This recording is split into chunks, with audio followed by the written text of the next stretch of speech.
Hi, అందరికీ good morning. నిన్న మేము ప్రయాగరాజ్ నదీ సంగమంకి వెళ్ళి అక్కడ కుంభమేళా స్నానం చేసాం కదా. కుంభమేళా చాలా అద్భుతంగా ఉంది. And it's okay. 40 కోట్ల మంది ప్రజలు వచ్చారంటే దానికి సంబంధించినటువంటి కొన్ని ప్రాబ్లమ్స్ చాలా ఉంటాయి. అలాగని చెప్పి మనం వెళ్ళకుండా ఉండడం ఇటువంటివి పర్లేదు, వెళ్ళొచ్చు. బట్ అక్కడ మాత్రం కనీసం ఒక 2-3 కిలోమీటర్స్ అన్న నడవాల్సిన పరిస్థితులు అయితే ఉంటాయి. మినిమం ఒక 5 కానీ 6 కానీ కిలోమీటర్స్ అయితే నడవాలి. కొంచెం నడిచేవాళ్ళు మాత్రమే కొంచెం రావడం మంచిది.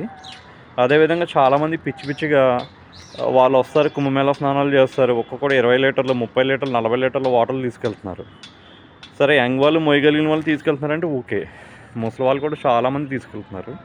సో అలా తీసుకెళ్ళడం వల్ల వాళ్ళకే ఒక 5 కిలోమీటర్లు అవి పట్టుకుని నడవడం చాలా ఇబ్బంది. ఒక 1/2 లీటర్ తీసుకోండి, సరిపోద్ది అంతే. 1/2 లీటరు సంగమ స్నానం చేసి ఆ తర్వాత అదే గంగా వాటర్ తీసుకోండి.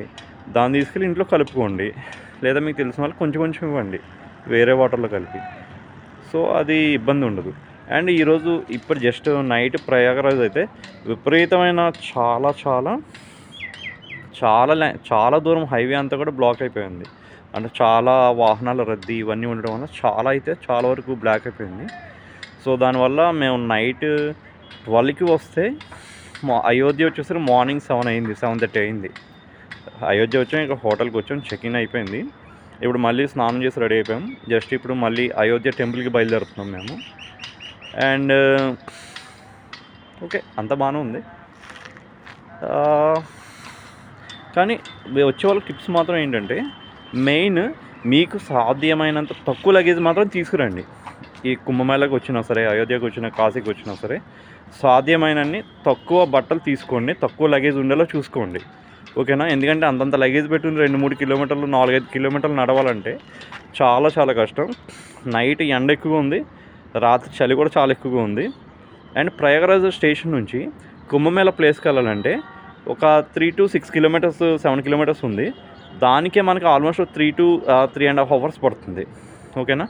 అండ్ ఆటోలు, కార్లు ఇవన్నీ కూడా ఒక ఈ నదికి ఒక 3 కిలోమీటర్స్ దూరంలోనే ఆపేస్తున్నారు. అక్కడి నుంచి అందరూ నడుచుకుంటూ రావాల్సిందే.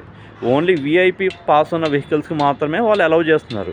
అంటే ఎవరిదైనా మినిస్టర్ లెటర్ కానీ, సెంట్రల్ మినిస్టర్ లెటర్ కానీ, ఎంపీస్ లెటర్స్ కానీ ఇటువంటివి ఉన్నాయనుకోండి, వాళ్ళని మాత్రం పంపిస్తున్నారు తప్ప మిగతా వాళ్ళని పంపించట్లేదు.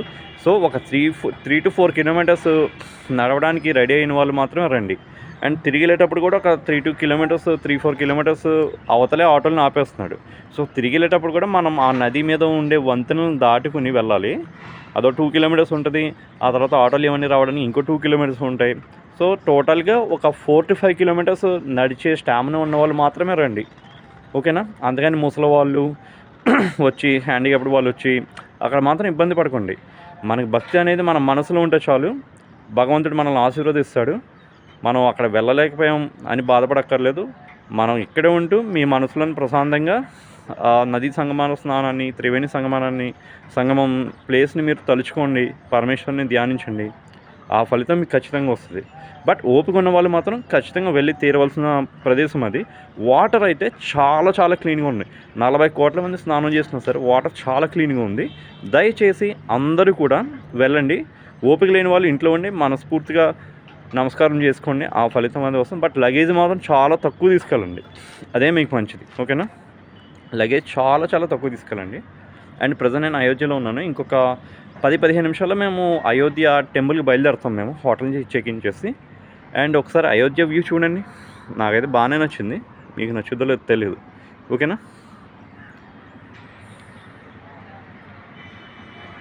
ఇదంతా అయోధ్య వ్యూ. ఇది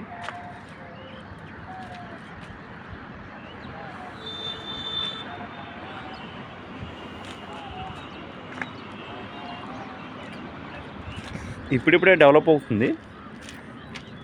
మనం సిటీ అనుకుంటాం కానీ ఇదంతా చిన్న మన ఆంధ్రప్రదేశ్లో ఉండే విలేజెస్ లాగే చిన్నవి ఉన్నాయి, సిటీస్ అయినా సరే. Okay boys, bye.